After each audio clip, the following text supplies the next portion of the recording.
ஏன் நிறுத்தி விட்டாய்? சரி மும்தாஜ் சரி.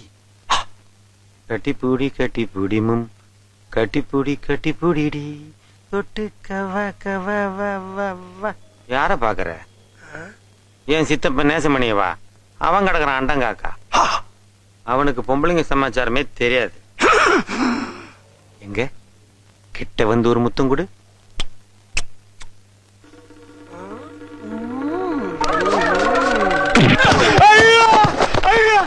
காப்பாத்துக்க, பள்ளத்துல வந்துட்டோம். காப்பாத்துக்க. எது பள்ளத்துலயா? காப்பாத்துக்க.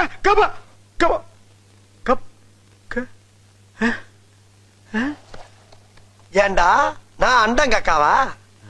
அதுவும் பொம்பளை விஷயம்னா எனக்கு ஒண்ணும் தெரியாதோ. ஏய், சினிமாக்காரி நினைச்சு கனவு காணாம எந்திரிச்சு போய் டீயா போடுறா. என்னடா முறப்பு மூஞ்சியும் முகர கட்டையும். எங்க அண்ணன் உன்னை பிள்ளையா பத்துக்கு காக்குல அரிசியை பத்துக்கலாம். பொங்கியாச்சும் சாப்பிட்டு இருப்பேன்.